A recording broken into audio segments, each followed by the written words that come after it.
ನಂದಿಹಳ್ಳಿಯಿಂದ ಮಲ್ಸಂದ್ರದಿಂದ ಹೊಸನ್ನಸಪುರದವರು ಕೂಡ ಇವತ್ತು ಕೇಂದ್ರ ಸರ್ಕಾರ ಪೆರಿಫೆರಲ್ ರಿಂಗ್ ರಸ್ತೆ ಮಾಡಬೇಕು ಅಂತ ಹೊರಟಿರತಕ್ಕಂಥದ್ದಿದೆಯೋ ಅದು ಅವೈಜ್ಞಾನಿಕ ಅನ್ನುವಂಥದ್ದು ಈಗ ಹಲವಾರು ಸಭೆಗಳು ಮಾಡಿದಂಥ ಪರಿಸರವಾದಿಗಳಾಗ್ಬೋದು, ಸಾಹಿತಿಗಳಾಗ್ಬೋದು, ಮತ್ತೆ ಹೋರಾಟಗಾರರಾಗ್ಬೋದು, ರೈತ ಸಂಘ ಸಂಸ್ಥೆಗಳಾಗ್ಬೋದು, ಈಗಾಗಲೇ ಇದನ್ನ ಅವೈಜ್ಞಾನಿಕ ಅಂತ ಈಗಾಗಲೇ ಅವರು ಘೋಷಣೆ ಮಾಡಿರುವಂತದ್ದು. ಏನಕ್ಕೆ ಅಂತ ಕಳಿಸ್ಕೊಡ್ತಾರೆ. ಫೇಕ್ ಅಲ್ವಾ ಇದು? ಯಾವ ಸಂಘ ಸಂಸ್ಥೆಗಳನ್ನು ಭೇಟಿಯಾಗಿಲ್ಲ, ರೈತನ ಭೇಟಿಯಾಗಿಲ್ಲ, ಅವರ ಅಭಿಪ್ರಾಯ ತಗೊಂಡಿಲ್ಲ. ಎಲ್ಲ DPR ಅಧಿಕಾರಿಗಳು ಎಲ್ಲೆಲ್ಲಿ ಹೆಂಗ್ ಬೇಕೋ, ಇಲ್ಲಿ ರಿಯಲ್ ಎಸ್ಟೇಟ್ ಮಾಫಿಯಾ, ಇಲ್ಲಿ ಕೇವಲ 8 ರಿಂದ 10 ಜನ ರಿಯಲ್ ಎಸ್ಟೇಟ್ ಮಾಫಿಯಾಗಳಿಗೆ ಅವಕಾಶ ಮಾಡಿಕೊಡ್ಬೇಕು ಅನ್ನೋ ಉದ್ದೇಶ ಇಟ್ಕೊಂಡು ಮರ ಅವ, ಸೊಸಿ ಅವ, ದೇವಸ್ಥಾನ ಅವ, ಕೆರೆ ಅವ, ಕಟ್ಟೆ ಅವ, ಅವೆಲ್ಲ ಕೇಳ್ಬೇಕಲ್ವಾ? ಏನೂ ಇಲ್ಲ.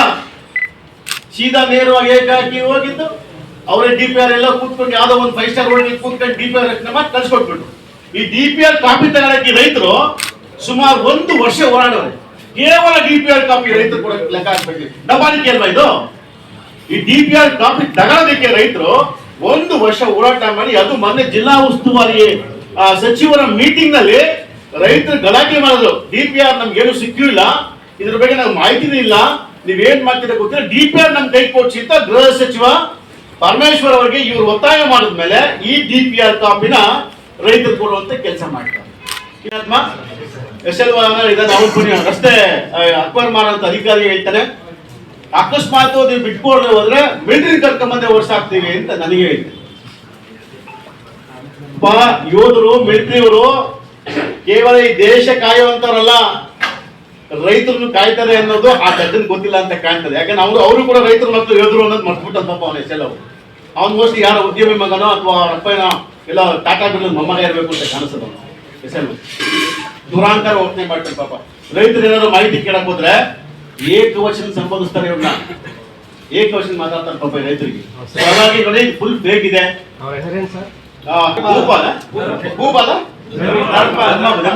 ಧರ್ಮಪಾಲ್ ಅಂತೇಳಿ. ಸೊ ಹೀಗಾಗಿ ನಾವು ಇವತ್ತು ರಾಜಕೀಯೇತರವಾಗಿ, ಅಂದ್ರೆ ರಾಜಕೀಯ ಇಲ್ಲ ಇಲ್ಲಿ. ನಾನು ನಮ್ಮ ಶಾಸಕರು ಕೂಡ ನಾನು ಈಗಾಗಲೇ ಒಂದು ವೇದಿಕೆ ಮೇಲೆ ಮನವಿ ಮಾಡಿದ್ದೇನೆ, ನಿಮಗೂ ಓಟ್ ಹಾಕವ್ರೆ, ಸೋಮಣ್ಣ ನಿಮಗೂ ಓಟ್ ಹಾಕವ್ರೆ.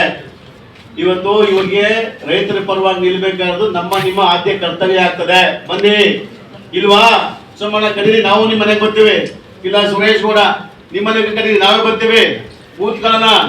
ನಮ್ ಧ್ಯೇಯ ಇರುವಂತದ್ದು 750 ನಮ್ಮ ರೈತ ಕುಟುಂಬಗಳನ್ನ ಇವತ್ತು ರಕ್ಷಣೆ ಮಾಡುವುದು ನಮ್ಮ ಆದ್ಯ ಕರ್ತವ್ಯ. ರಾಜಕೀಯ ಪಕ್ಷಕ್ಕೆ ಬಿಡೋಣ, ರಾಜಕಾರಣ ಪಕ್ಷಕ್ಕೆ ಬಿಡೋಣ. ನಿಮ್ಮ ಧ್ಯೇಯ ಇರ್ಬೇಕು ಅಂದ್ರೆ ಇವ್ರ ಪರವಾಗಿ ನಿಲ್ಬೇಕು. ಈ ಕೂಗು ಈಗಾಗಲೇ ನಾವು ಹಲವಾರು ಸಾಹಿತಿಗಳನ್ನ, ಇದು ಮುಂದೆ ಕೇವಲ ಇದೊಂದು ಸಭೆಗೆ ಸೀಮಿತ ಆಗಲ್ಲ, ಮುಂದೆ ಇದು ದೊಡ್ಡ ಮಟ್ಟಕ್ಕೆ, ಅಂದ್ರೆ ಈಗಾಗಲೇ ನಾವು ಕೆಲವು ಸಾಹಿತಿಗಳನ್ನ, ಪರಿಸರವಾದಿಗಳನ್ನ, ಕನ್ನಡಪರ ಹೋರಾಟಗಾರನ, ಹಲವಾರು ಇವತ್ತೇನು ಸಂಘ ಸಂಸ್ಥೆಗಳು ಕಟ್ಕೊಂಡು ಜಲ ಅಥವಾ ನಮ್ಮ ದೇಶ ನಮ್ಮ ರಾಜ್ಯದ ನೀರಾವರಿ ಯೋಜನೆಗಳಾಗ್ಬೋದು, ಭೂಮಿ ರಕ್ಷಣೆ ಮಾಡುವಂತ ವಿಚಾರ ಆಗ್ಬೋದು, ಭಾಷೆ ರಕ್ಷಣೆ ಮಾಡುವಂತ ವಿಚಾರ ಎಲ್ಲರೂ ಭೇಟಿಯಾಗಿದ್ದೇವೆ. ಮತ್ತೆ ಹಲವಾರು ಈಗ ನಮ್ಮಲ್ಲೇ ಸಾಹಿತಿ ಇದ್ದಾರೆ, ಮುಕುಂದರಾಜು ಅವರ ಸಲಹೆ ಕೂಡ ಕೇಳಿರುವಂತದ್ದು. ಈಗಾಗಲೇ ಹಲವಾರು ಸಭೆಗಳು ಕೂಡ ಈಗ ರಾಜ್ಯ ಮಟ್ಟದಲ್ಲಿ ಅವರೆಲ್ಲರೂ ಬೆಂಬಲರಾಗಿ ಕೋರಿ ಮತ್ತೊಮ್ಮೆ ಈ ಸಾಹಿತಿಗಳು, ಹೋರಾಟಗಾರರು, ಪರಿಸರವಾದಿಗಳು, ಕನ್ನಡ ಸಂಘ ಸಂಸ್ಥೆಗಳ ಹೋರಾಟಗಾರರು ಇವನ್ನೆಲ್ಲರೂ ಕೂತ್ಕೊಂಡು ಮುಂದಿನ ವಾರ ಒಂದು ಸಭೆ ಮಾಡ್ತೀವಿ. ಎಲ್ಲ ಕೂತ್ಕೊಂಡು ತೀರ್ಮಾನ ಮಾಡ್ತೀವಿ, ಸರ್ಕಾರ ವರ್ಸಸ್ ಹೋರಾಟಗಾರ. ಈ ದೇಶ ನಿಂತಿರೋದು ಹೋರಾಟದ ಮೇಲೆ. ನಮಗೆ ಅವರ ಹೋರಾಟದ ಹಾದಿಯಲ್ಲಿ ನಮಗೆ ಸ್ವಾತಂತ್ರ್ಯ ಸಿಕ್ಕಿದೆ ದೇಶದಲ್ಲಿ. ಸೊ ಹೋರಾಟದ ಮೂಲಕ ಇವತ್ತು ನಾವು ಇಲ್ಲಿ ರೈತರ ಅವ್ರ ಕುಟುಂಬಗಳ ರಕ್ಷಣೆ ಮಾಡ್ಕೋಬೇಕು. ಒಂದು ಮಾತು ಹೇಳ್ತೀನಿ ಸರ್, ನಮಗೆ ಒಂದು ಅಡಿಕೆ ಗಿಡ ಹಾಕ್ತೀನಿ. ನಾನೀಗ ಅಡಿಕೆ ಬೆಳೆದೀನಿ ನಮ್ಮ ಊರಾಗೆ, ಇವರೆಲ್ಲ ಬಂದು ಹೋರಾಡ ಅಡಿಕೆ ಹಾಕ್ತೀನಪ್ಪ.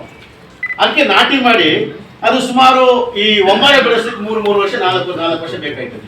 ಈ ನಾಟಿ ಗಿಡ ಆದ್ರೆ ಒಂದು 5-6 ವರ್ಷಕ್ಕೆ ಕಾಯಿ ಬಿಡ್ತದೆ.